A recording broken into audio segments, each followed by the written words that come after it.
தாவேகா அப்படின்றது தான் வந்து திமுக இடத்தை நிரப்புகின்றது. அவங்க சரியா காய் நவுத்துறாங்க.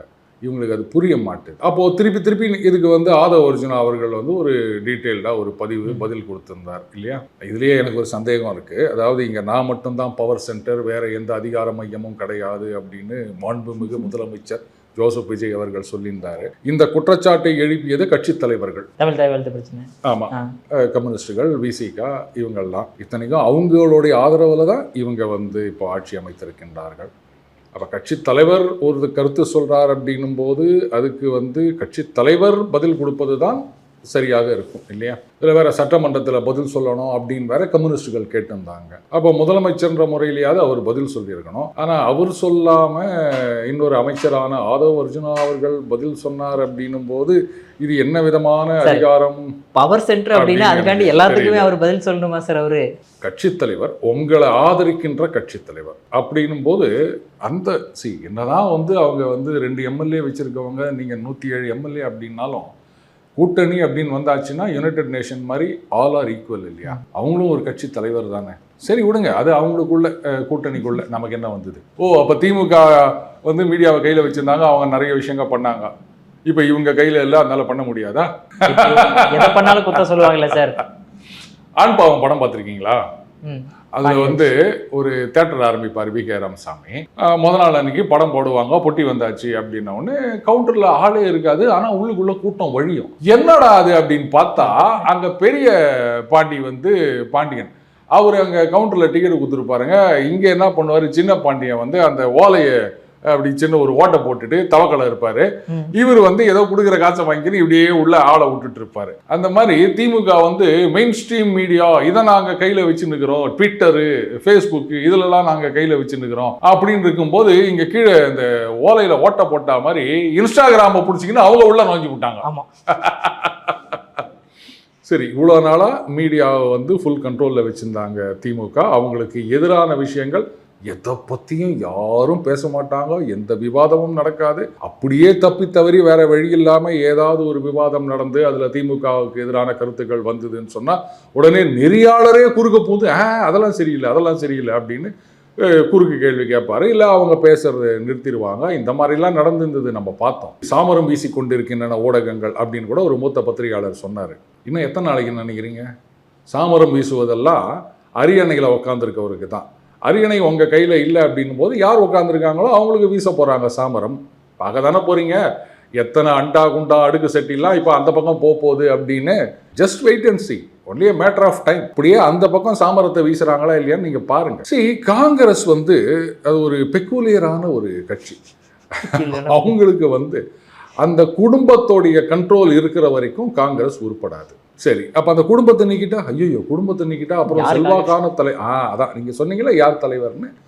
செல்வாக்கான தலைவர் வேணும். அப்போ நம்மெல்லாம் வர முடியாது. ஏன்னா இங்கே இருக்கிற அத்தனை தலைவர்களும் முக்காவாசி மக்கள் செல்வாக்கு இல்லாத தலைவர்கள். கூட்டணி ஆட்சியில் கூட்டணி கட்சியோட தயவில் தான் ஜெயிக்கிறவங்க இந்தியாவில் பல இடங்களில். ஒரு சில இடங்களில் சில பேர் இருக்காங்க, அவங்களையும் கட்டம் கட்டி வச்சுருவாங்க, எங்கே வந்து மேலிடத்துக்கு போட்டியாக வந்துருவாங்களோ அப்படின்னு. அதனால் சரி, நம்ம ஜெயிக்காட்டாலும் பரவாயில்ல, தோத்துக்கினே இருந்தாலும் 100 தோல்வி இருந்தாலும் பரவாயில்ல, அந்த குடும்பம் இருந்தால் தான் நான் இங்கே பதவியில் இருக்க முடியும். எப்படியாவது எங்கேயாவது ஒரு ஃப்ளூக்கில் நமக்கு ஒரு சான்ஸ் கிடைக்காதா, கேரம் போர்டு மாதிரி அப்படின்னு இங்கே வந்து அப்படியே இருக்காங்க. இதுதான். அப்போ காங்கிரஸுக்கு வந்து வாய்ப்பு இல்லையா அப்படின்னா என்னவோ இப்போ முதுகில் குத்தாட்டா மட்டும் அவங்களுக்கு வாய்ப்பு இருந்தா மாதிரி, குத்தினதுனால வாய்ப்பு போயிட்டா மாதிரி சொல்கிறீங்க. அவங்க இங்கே இருந்தாலும் அங்கே இருந்தாலும் எங்கே இருந்தாலும் அவங்களுக்கு வாய்ப்பு கிடையாது. ஆனால் ஒன்று மட்டும் விக்ரம், நான் திருப்பி சொல்லிட்டு இருந்தேன், அதாவது அங்கே திரிணாமுல் காங்கிரஸ் இங்கே திமுக 2 கட்சியும் தோத்தாதான் ராகுல் காந்திக்கு ஒரு ஃபியூச்சர் இருக்கு அப்படின்னு. அதை வந்து எப்படியோ அவங்க வந்து நிறைவேற்றி விட்டார்கள். இப்போ பாருங்க, மம்தா பானர்ஜி சொல்றாங்க அந்த புள்ளி கூட்டணியை பலப்படுத்த வேண்டும், இண்டி பிளாக் அதை ஸ்ட்ரென்தன் பண்ணணும் அப்படின்னு. கம்யூனிஸ்டும் காங்கிரஸும் அப்பவே சொல்லிட்டாங்க. இப்போதான் தெரியுது அவங்களுக்கு, இவ்வளோ நாளாக தெரியலையா? 24 தேர்தலில் 26 தேர்தலெல்லாம் எங்களை கூட சேர்க்கவே இல்லை, கிட்ட கூட இது பண்ணாமல் ஒரு சீட்டு கூட ஒதுக்காமல் இப்படி தள்ளிட்டு இப்போ தோற்று போயிட்டு எம்எல்ஏ பதவியும் போன பிறகு இப்போ நீங்கள் வந்து ஸ்ட்ரென்தன் பண்ணணும்னு நினைக்கிறீங்களா அப்படின்னு. இதில் இந்த புள்ளி கூட்டணின்னா அதில் இருக்கின்ற ஒரே ஒரு புள்ளி காங்கிரஸ் தான். அதுதான் வந்து இந்தியா முழுக்க இணைக்கின்ற ஒரு கட்சியாக இருக்கின்றது. மற்றபடி வேற எந்த கட்சிக்கும் வந்து இந்தியா முழுக்க அப்படின்னு சொல்ல முடியாது. எல்லாமே மாநில கட்சிகள் தான். கம்யூனிஸ்டை நீங்கள் வந்து தேசிய கட்சின்லாம் சொல்லாதீங்க, அப்படி சொன்னீங்கன்னா அவங்களே சிரிப்பாங்க, என்ன எங்களை இன்சல்ட் பண்ணுறீங்க அப்படின்னு. அகிலேஷ் யாதவ் ட்வீட் போட்டிருக்காரு, நாங்கள் இது மாதிரிலாம் வந்து விட்டுட்டு போக மாட்டோம் அப்படின்னு. ஸோ இப்போ திமுக புள்ளி கூட்டணியில் இருந்து வெளியேறியதா அப்படின்றது இல்லை, புள்ளி கூட்டணியில் காங்கிரஸே கிடையாது இப்போ. அப்புறம் தானே நீங்கள் வந்து இவங்க இருக்காங்களா அவங்க இருக்காங்களா அப்படின்னு கேட்கறதுக்கு. ஸோ மம்தா பானர்ஜி இவங்க வேணான்னு சொல்கிறாங்க, அகிலேஷ் வந்து நீங்கள் வேணான்னு அவரு காங்கிரஸை சொல்கிறாரு. வேற யார் இருக்காங்க அவங்கள சேர்த்துக்கிறதுக்கு? உத்தவ் தாக்கரே இருக்கார் மகாராஷ்டிராவில். நினைக்குமா அவர் மட்டும்தான் வந்து இந்த புள்ளி கூட்டணியில் சேர்த்துப்பாரு அப்படின்னு நினைக்கிறேன். இப்போ புதுசாக இங்கே நிறைய கட்சிகள் சேர்கின்றன. தாவேகா வந்து அதில் ஒரு அங்கம் வகிக்கலாம். அண்ணன் திருமா அவர்கள் வந்து நாங்கள் அங்கே போகிறதா இங்கே போகிறதா அப்படின்றத முடிவெடுப்போம் அப்படின்னு சொல்லியிருக்காரு. சரி விடுங்க, இது வந்து அது இந்த கோலம் போடும்போது சொல்லுவாங்க நேர்புள்ளியா சந்து புள்ளியா அப்படின்னு கேட்பாங்க. அந்த மாதிரி இப்போது முற்றிலும் புதிய பாக்கிலே புதிய கோலம் அப்படின்னு சொல்லிட்டு போக வேண்டியதுதான். நிதிஷ்குமார் அவரு தான் கன்வீனராக போடுவாங்கன்னு நினச்சாங்க.